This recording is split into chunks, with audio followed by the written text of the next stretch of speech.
From the headquarters of Telesur English in Quito, Ecuador, this is From the South, and I'm Jose Daniel Lopez.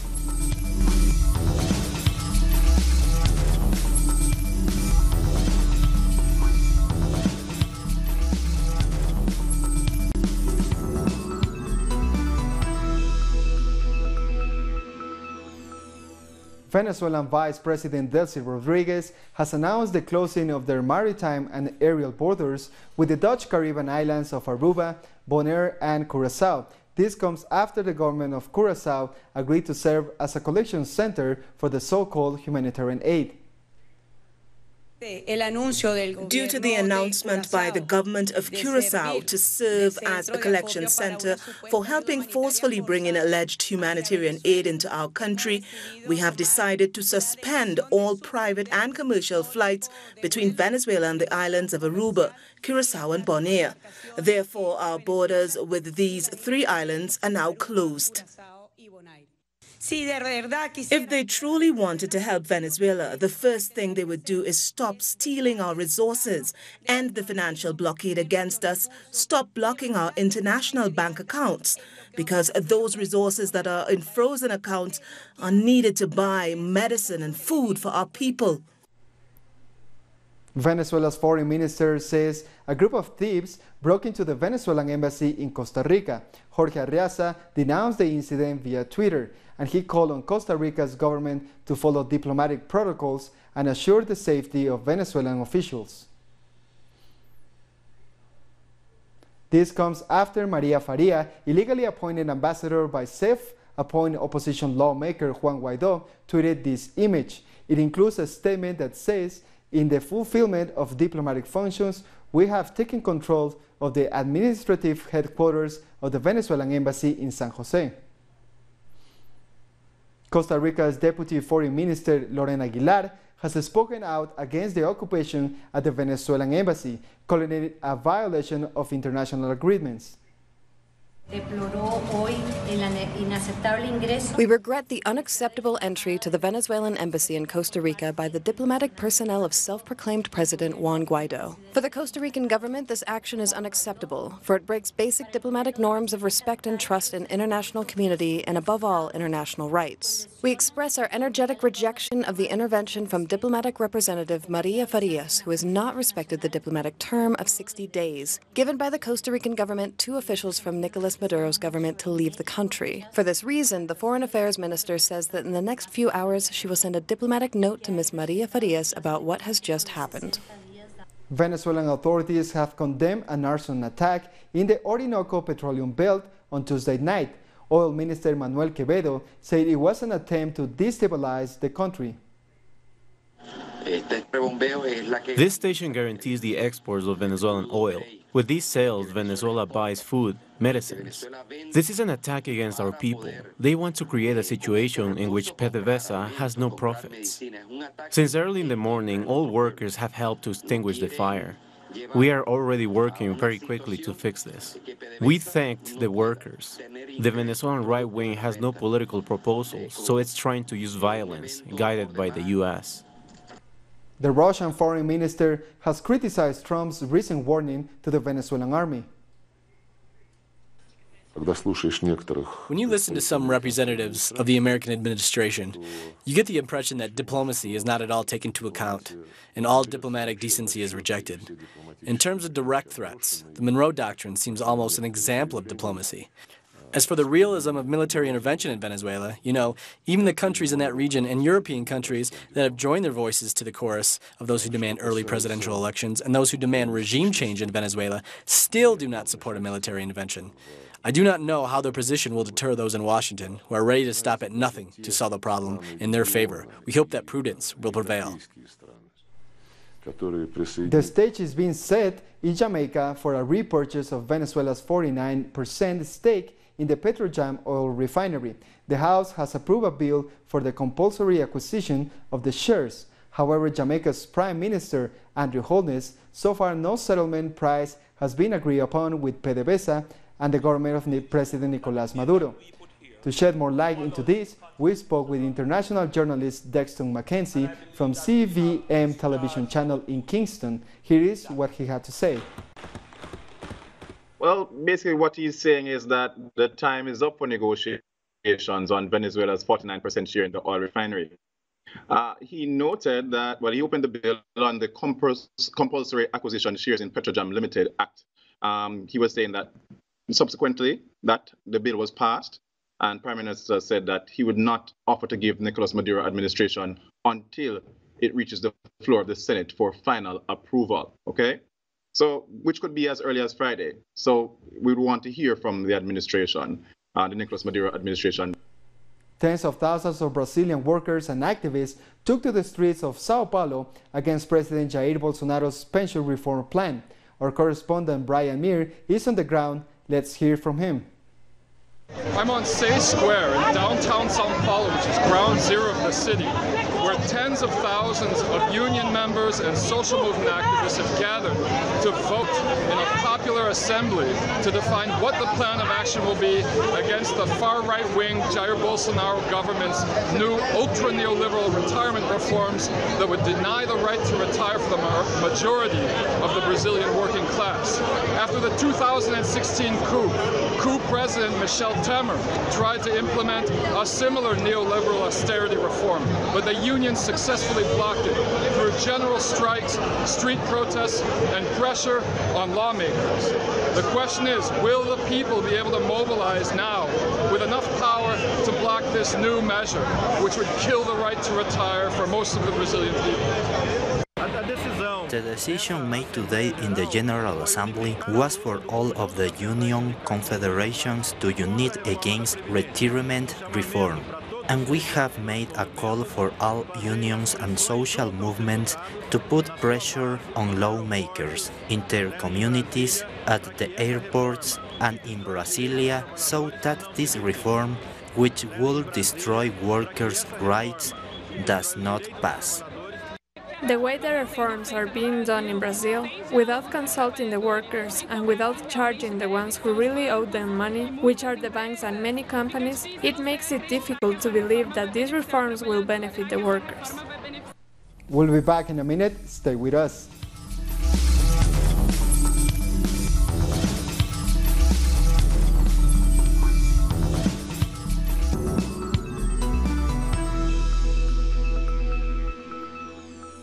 Welcome back.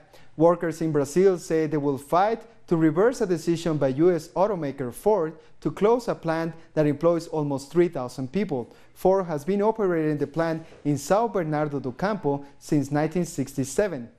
But the company said it now plans to pull out the commercial heavy truck business in South America as part of a reconstructing plan.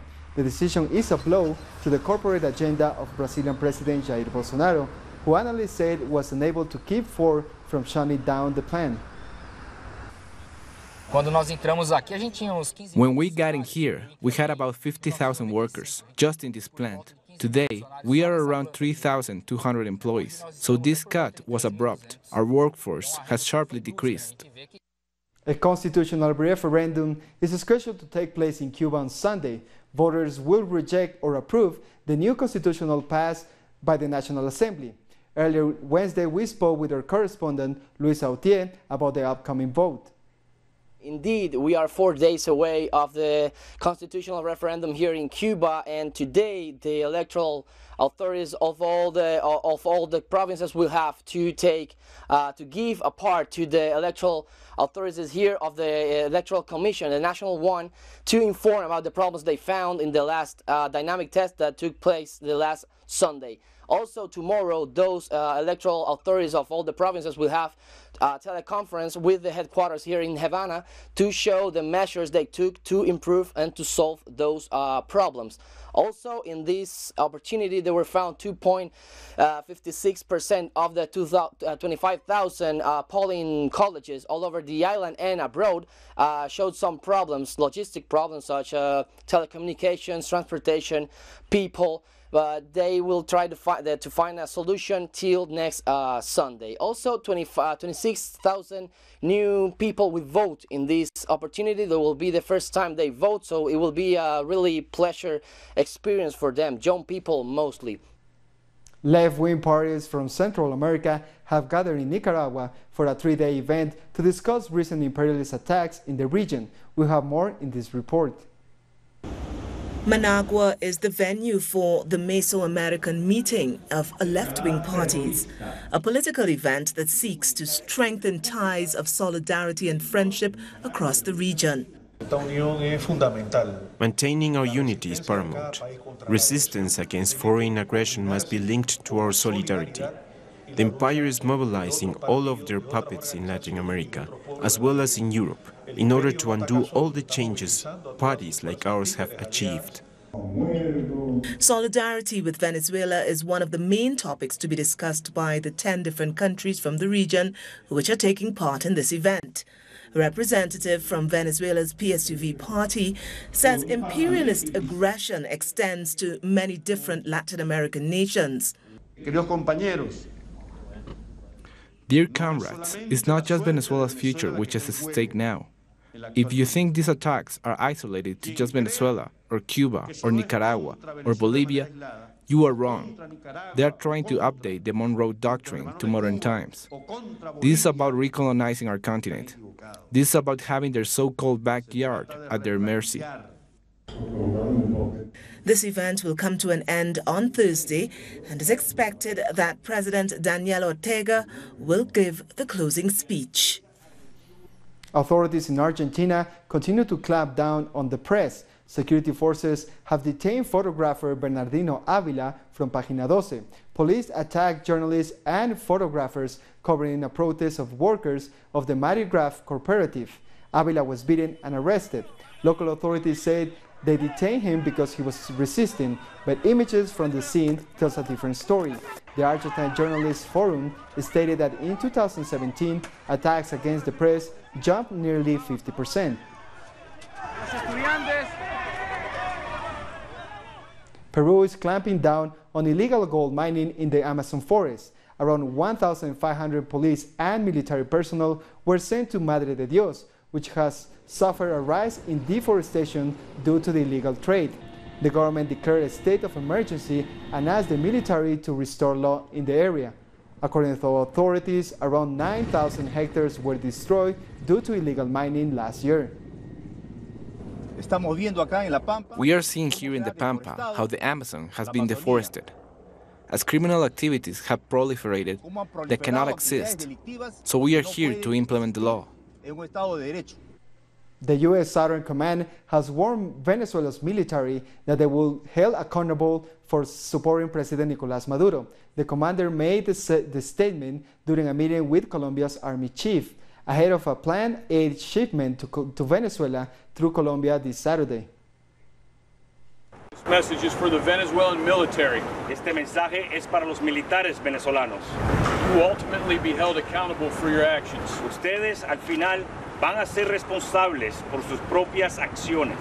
Do the right thing. Hagan las cosas correctamente.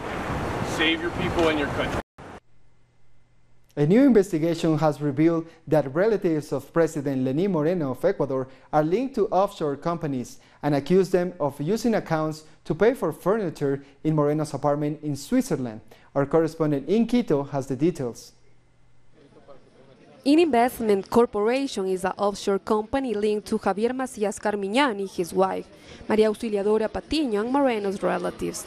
Between 2012 and 2016, the offshore company purchased several items of furniture that were sent to an apartment in Geneva, Switzerland, while President Moreno was Ecuador's special delegate on disability issues to the United Nations. In the light of these events, former President Rafael Correa described Moreno via Twitter as a corrupt, and that he will prove Moreno's secret accounts. Also, former Foreign Minister Ricardo Patiño stressed Moreno has spread fake news to distract citizens' attention. We are asking the Controller's Office to investigate the accounts of these people. They must immediately make it to the UAFE, to this special unit, to review on the asset abroad and to investigate the movements of these accounts. The Prosecutor's Office should not wait, and they have to investigate as soon as possible. Moreno confirmed he received the furniture in his apartment in Geneva in 2015 after the first investigation was published. It described the root of the pieces of the furniture purchased. This new investigation also revealed that the offshore company made 2 more bank transfers for the purchase of the apartment in the Mediterranean coast in 2016, where one of Moreno's daughters currently lives. We'll meet with the bloc and we'll ask the President of the National Assembly in unequivocal terms to call for a special session of the full Assembly. Lenin Moreno must appear before them and tell them the truth. Citizens and members of different social movements gathered outside the government palace with banners and slogans asking for Moreno's resignation. The Ecuadorian people cannot let the country be sold to neoliberalism and privatizations. Our homeland is not for sale. We have to defend it. The government has denied these allegations. Meanwhile, President Moreno is launching the creation of an international commission against corruption. Denise Herrera, Telesur, Ecuador. Jamaica's government has budgeted close to $3 billion Jamaican dollars for military expenditures. That's equivalent to $22 million US dollars. The funds will be used to purchase vehicles and equipment. The project is being financed from the Consolidated Fund. We keep moving forward. And also in Jamaica, the government is planning to release sterile mosquitoes to fight the dengue virus. Beginning on March 2020, 500,000 sterile male mosquitoes will be released per week. According to Prime Minister Andrew Holness, this will help eradicate the female mosquitoes causing the virus. As of February 8th of this year, over 1,000 cases of dengue has been recorded. The CARICOM Secretary General has been reprimanded for inflammatory statements on Dominica's elections next year.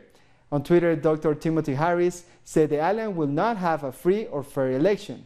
His comments have been deemed as inappropriate and unacceptable. The association has therefore condemned his actions and have warned him that to refrain from making such statements in the future. The Pan American Health Organization has revealed startling statistics about the prevalence of HIV and teenage pregnancies in Latin America and the Caribbean. The latest report shows that there are more than 3 times as many new HIV diagnoses among men when compared to women. The data also shows that the region continues to have the second highest teenage pregnancy rate in the world. In Barbados, about $4 million worth of chip-enabled identification cards had to be dumped after they in storage for years and were rendered useless. In 2012, the previous administration had invested in 500,000 cards. They were meant to be used to re-register the population, make national insurance contributions, and even pay for bus rides. The ruling party now plans to push ahead with the implementation of new digital ID cards. Time for a second break. We'll be back in a minute.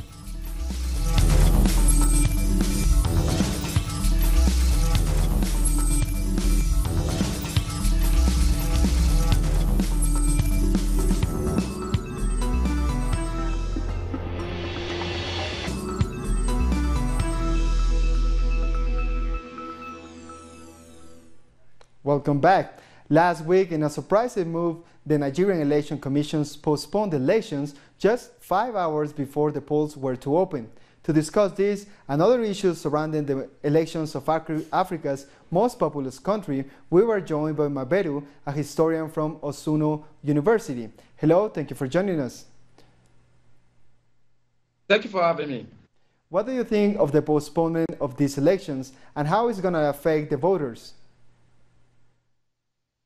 Well, I think the upcoming general elections is important. You know, it's important in the sense that the mass of our people seems to be out there, on the basis of wanting to vote, wanting to, perform their obligation, as citizens of the country. But essentially, the political atmosphere right now seems to be very, very tense.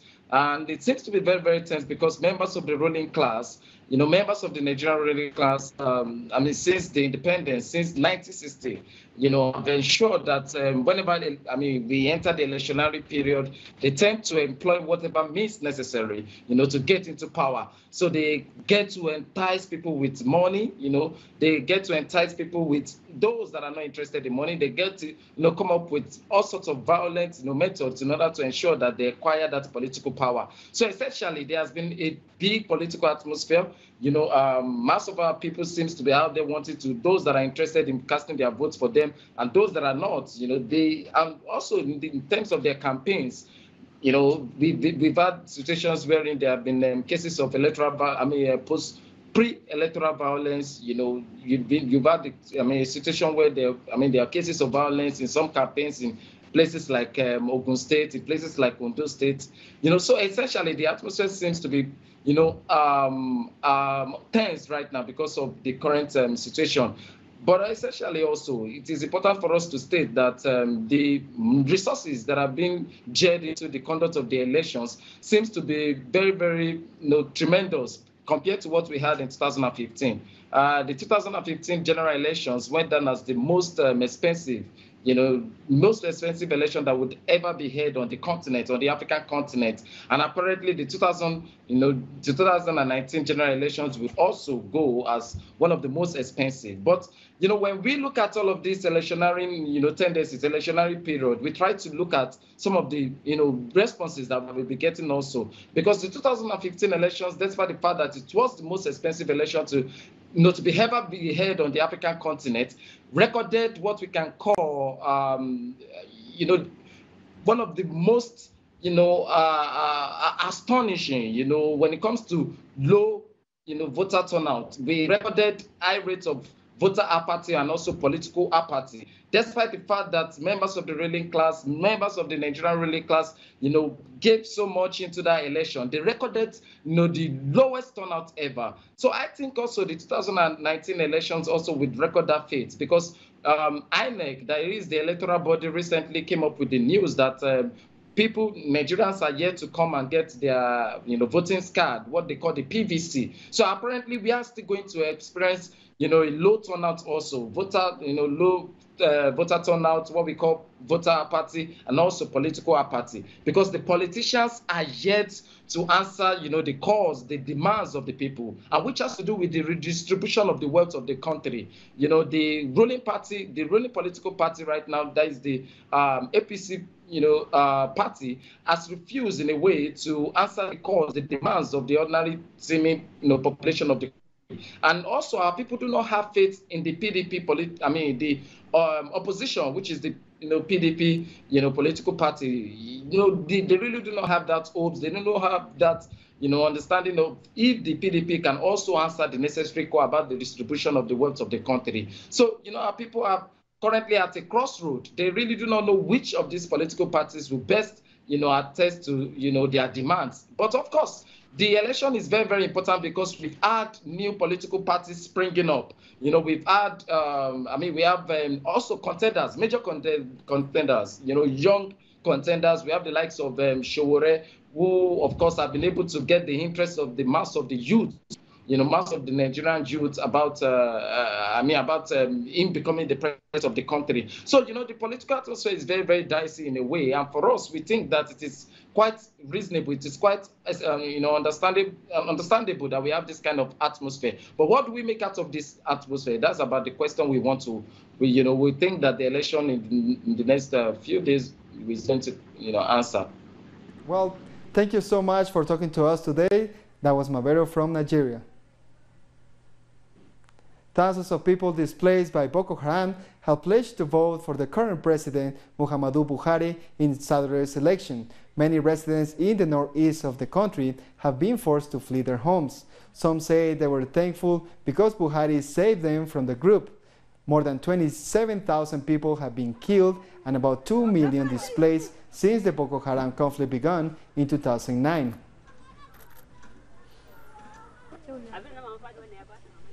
And with this story, we come to the end of this news brief. These and many other stories you can find on our website at telsurenglish.net.